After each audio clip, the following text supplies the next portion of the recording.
esta es una buena noticia. Bajó el precio de la carne y, bueno, queremos saber por qué. ¿Qué es lo que está pasando? Acostumbrados a que los precios se nos disparen. Estamos con Raúl de la Torre. ¿Cómo estás, Raúl? Buen mediodía. ¿Qué tal? ¿Cómo te va, Vero? Bien. Y con Hernán Lecher, economista del CEPA. ¿Cómo estás, Hernán? ¿Qué tal? Placer, gracias por la ¿Qué invitación. pasa con la carne? A ver... Primero queremos hablar de Brasil, ¿te parece? Sí, porque es muy interesante el informe, el seguimiento que hace el CEPA. Ahora nos va a hablar Hernán de eso, porque está hecho muy preciso sobre los precios y además con datos que son concluyentes, porque son inclusive de fuente privada muchos de esos datos. Pero quería comentar en el contexto que se está dando esto, porque este fin de semana se conoció que Brasil tiene un problema con lo que se llama la peste de la vaca loca.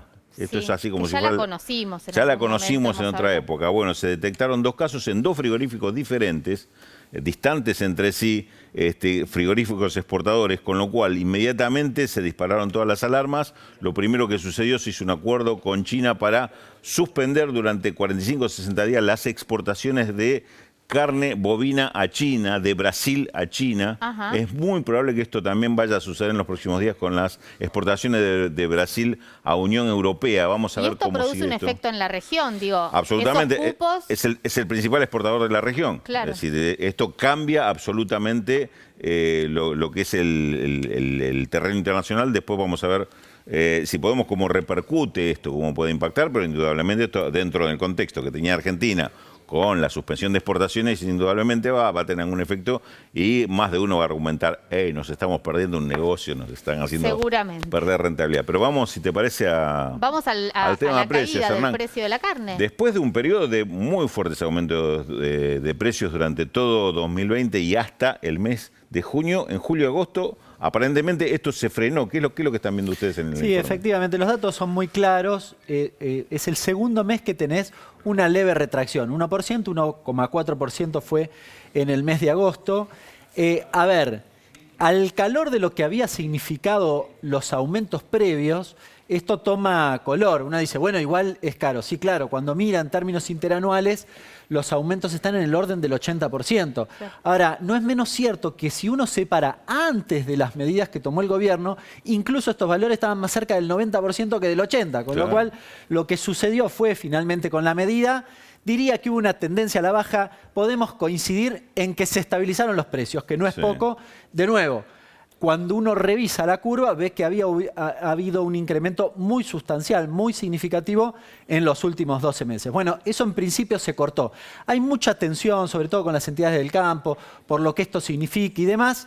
En general, el planteo es, esto afecta la rentabilidad del sector y la verdad que parece bastante difícil. Alguno que nos está viendo dice, pará, aumentaron 80% y pierden plata, es bastante raro. Sí, es bastante raro. No es real, la verdad. Sí.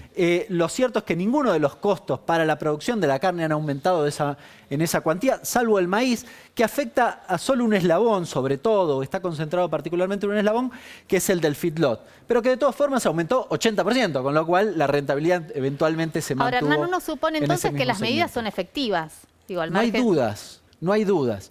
La discusión, diría, más importante es si efectivamente vos podés sostener en el tiempo la limitación de las exportaciones. A ver, acá hay una cosa, un debate que es real, que yo tengo posición tomada, pero es un debate válido, que es, si yo limito las exportaciones no me entran dólares y en la economía argentina siempre son importantes los dólares. Bien, y algunos dicen, che, yo privilegio los dólares. ¿En detrimento de qué? Digamos, ¿contra qué se contrapone? Y contra lo que nosotros pagamos en el supermercado. ¿No? Esta es la realidad. Es decir, si yo lo ato al precio internacional y exporto todo, pasa esto. Es decir, el caso de Brasil. Brasil no exporta, China va a demandarnos más y eso tiende a subir el precio. En los primeros 5 meses de este año, 2021, contra 2020, las exportaciones aumentaron 16%. Claro.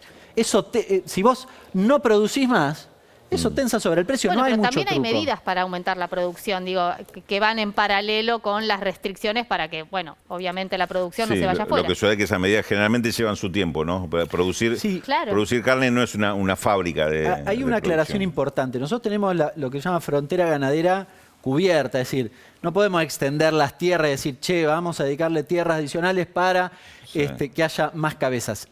La Argentina, desde al menos el 75, que están las estadísticas para acá, tiene la misma cantidad de cabezas, entre 55 y 60 millones de cabezas, pero la población se duplicó. Claro. Y 10% menos de tierras dedicadas. Y 10% menos de tierras. Es decir, el contexto no te ayuda a que vos multipliques las cabezas. Me parece que el camino y la propuesta que ha hecho el gobierno en lo que llama Plan Ganadero es el engorde.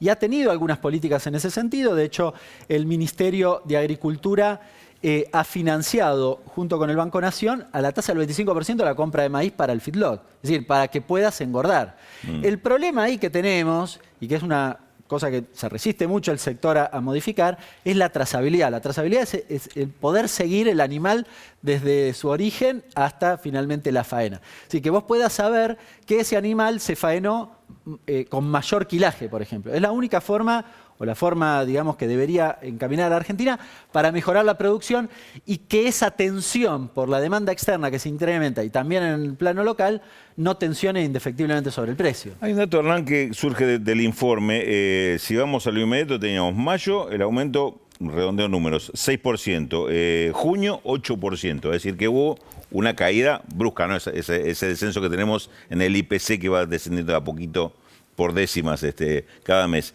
¿Prevés que esto puede ser estable de aquí en más, esto que se logró en julio-agosto, o es nada más que una excepción que haya, y en cuanto se abran un poquito las exportaciones vuelve a saltar el precio? Mira, la verdad que si mañana se abren las exportaciones vas a tener este mismo problema. Es decir, la solución no es hoy que vos resuelvas la cuestión de las exportaciones abriéndolas y ya.